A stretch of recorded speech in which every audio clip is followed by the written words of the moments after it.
Uh. Yeah.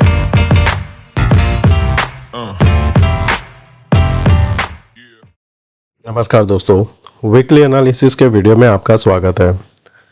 दोस्तों, अगर आप वीकली चार्ट देखते हो तो अगर आप रिलायंस और आईसीआई जो भी रिजल्ट है अगर उसको साइड में रख दो तो कुछ स्टॉक्स है और हमारा इंडेक्स भी है, वहाँ पे आपको एक नेगेटिव चार्ट देखने को मिल रहा होगा।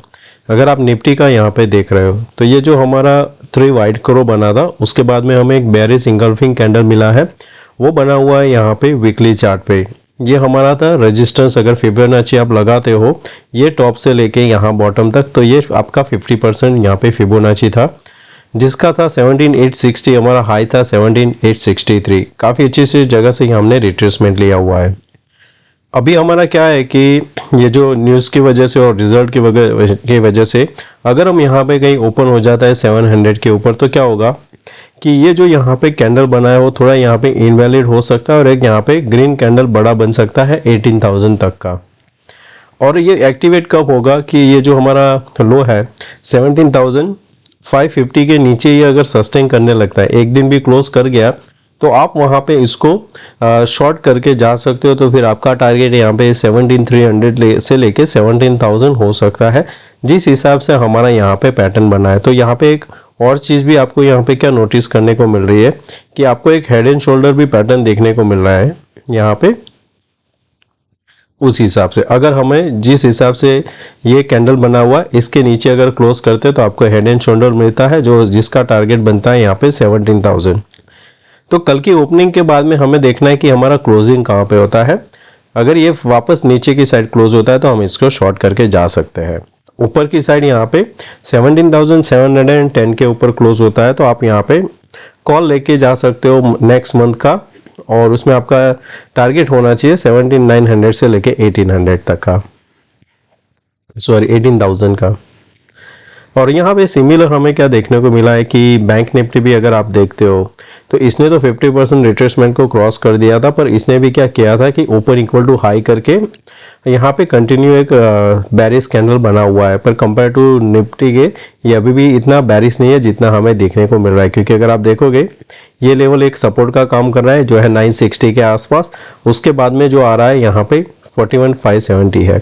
तो अगर हम यहाँ पे 42,000 के नीचे क्लोज करने में कामयाब होते हैं तो 41,500 तक हम यहाँ पे पहले जा सकते हैं। तो इसका अगर यहाँ पे फिबोनाची 50% लगाते हैं तो करीबन आता है 41,100 के आसपास। हम यहाँ पे अगर 600 के ऊपर क्लोज होने में कामयाब हो जाते हैं तो फिर हमारा टारगेट क्या होगा 4380 क्या होगा, और उसके बाद में हमारा 44,084 होगा। पर हमारा अभी हम ट्रेड करेंगे for the target of first 42,600 तक हमारा पहला टारगेट लेके हम चलते हैं। कल ओपनिंग होती है 42,380 के आसपास, तो थोड़ा कंसोलिडेशन के बाद ब्रेकआउट होता है तो हम वहाँ पे 200-250 पॉइंट के लिए ट्रेड करेंगे। सिमिलर यहाँ पे भी हमें ओपन इक्वल टू हाई मिला था, और यहाँ पे भी आपको देखने को क्या मिल रहा है कि एन पैटर्न का यहाँ पे एक फेक हुआ था ब्रेकडाउन। तो दूसरा अभी यहाँ पे से स्टार्ट हुआ है एन, जिसका टारगेट यहाँ पे बन रहा है करीबन 20,000 के आसपास ये जा सकता है। पर ये जो कैंडल है इसको हमें ये कैंडल के ऊपर ओपनिंग होना चाहिए, यानी कि कल अगर 18,500 के ऊपर हो जाता है तो यहाँ से फर्दर हमें एक मूव देखने को मिलेगा 19,100। इसके ऊपर सस्टेन करता है तो फिर टारगेट आएगा 19,500, हमारा टारगेट रहेगा। नेक्स्ट है हमारा अदानी स्टॉक। इसको देखेंगे तो ये 200 डेज का 200 वीक का जो मूविंग एवरेज है उसके ऊपर ही यहाँ पे अभी सस्टेन कर रहा है। ये एक बुलिश सिंगल फिंग कैंडल बना था, बाद में हमें एक थोड़ा वीकनेस देखने को मिला, अब पूरा कंसोलिडेशन हो रहा है। ऊपर में 1890 है और नीचे में देखेंगे तो यहाँ पे 1620, उसके बीच में जो है 1750। तो अभी यहाँ पे क्या कर रहे हैं कि जो ये लास्ट कैंडल बना हुआ है थोड़ा बैरिश कैंडल बना हुआ है, तो अगर ये वापस ये 1750 के नीचे ट्रेड करता है तो हम उसको शॉर्ट करेंगे for the target of 1600। Result आने वाला है तो ध्यान में रखना, क्योंकि ये गैप अप या गैप डाउन बन सकता है रिजल्ट के हिसाब से। अगर ये यहाँ पे ओपनिंग होती है और 1930 के ऊपर सस्टेन करता है तो एक शॉर्ट कवरिंग भी आपको यहाँ पे देखने को मिलेगी। तो यहाँ पे अगर आप देखते हो तो ये जो लेवल है उसका 1930 के आसपास है। उसके बाद आपको यहाँ पे जो मूव मिलेगा वो 2300 तक लेके जा सकता है आपको, तो वहाँ पे बने रहना। इसके नीचे यहाँ पे कोई भी क्लोजिंग मिल जाती है तो फर्दर ये नीचे जा सकता है। तब क्या होगा कि एक यहाँ से ट्रेंड लाइन आप बना सकते हो इस हिसाब से। तो जब फिगर ब्रेकडाउन आता है तो आपको सपोर्ट लेने के लिए वापस ये 1300 तक ये जा सकता है। तो काफ़ी अच्छा सा यहाँ पे शॉर्ट 300 पॉइंट का मिल सकता है आपको। रिलायंस ब्रेकआउट के बाद में इसमें भी ओपन इक्वल टू हाई करके हमने यहाँ पे प्रॉफिट बुकिंग कह सकते हो या तो फिर शॉर्ट बना कह सकते हो।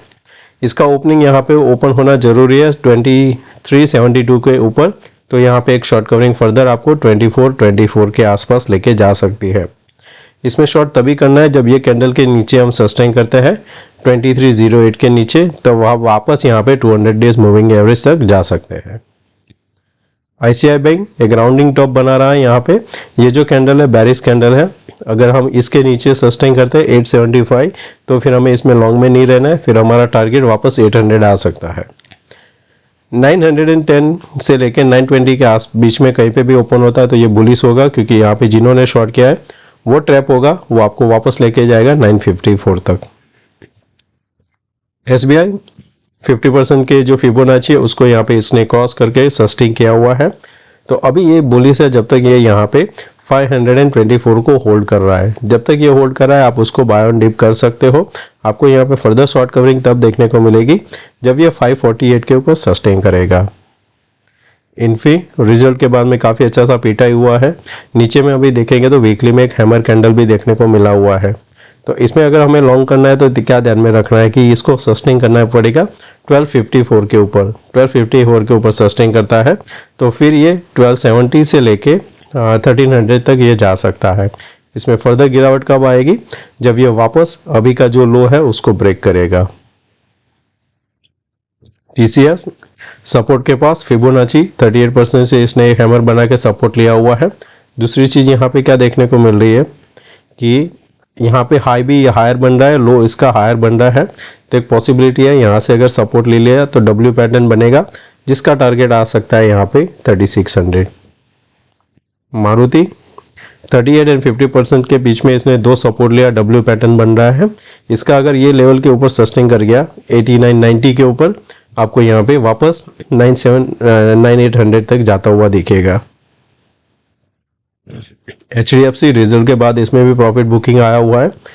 इसमें हमें इसके ऊपर सस्टेन करने मिलेगा जो है 1698 के ऊपर, तो हमें फ्रेश नया हाई देखने को भी मिल सकता है। तो इसमें भी हमें ध्यान में रखना है। शॉर्ट तभी करना जब ये वापस ये ट्रेंड लाइन के नीचे सस्टेन करे। तब तक क्या होगा कि ये जो पूरा जोन है वो यहाँ पे आपको कहीं पे भी यहाँ पे सपोर्ट लेके बाउंस होते हुए देखेगा। बजाज फाइनेंस इस हिसाब से देखते हैं तो हमें यहाँ पे क्या देखने को मिल रहा है, डबल बॉटम बनाया हुआ है 200 डेज 200 वीक जो मूविंग एवरेज है उसके पास है। 38% रिट्रेसमेंट हुआ है। यहाँ पे एक छोटा सा ट्रेंड लाइन बनाया है तो ब्रेकआउट हो सकता है। आपका टारगेट होना चाहिए यहाँ पे 6529, यहाँ पे उसके ऊपर सस्टेन किया तो फर्दर ऊपर जाएगा डब्ल्यू पैटर्न। नीचे की साइड आपको शॉर्ट तभी करना है जब 5380 के नीचे सस्टेन करे। ITC अकेला यहाँ पे काफ़ी अच्छा सा परफॉर्म कर रहा है। इसका पैटर्न देखेंगे तो एक मूव के बाद कंसोलिडेशन होता है, फिर मूव आता है कंसोलिडेशन, फोर मूव। तो यहाँ पे हम एक्सपेक्ट कर सकते हैं अभी ये हमारा नेक्स्ट टारगेट 432 तक जा सकता है। तो ITC में अगर आपका लॉन्ग है तो होल्ड कर सकते हो। आपका स्टॉप लॉस अभी ये जो स्विंग ट्रेड का होगा वो 393 होगा। तो दोस्तों मैं आशा करता हूँ वीकली एनालिसिस का आपको पसंद आया होगा, और पसंद आया तो लाइक एंड शेयर जरूर करना। थैंक यू दोस्तों, मिलते हैं नए वीडियो में। Take care, bye bye.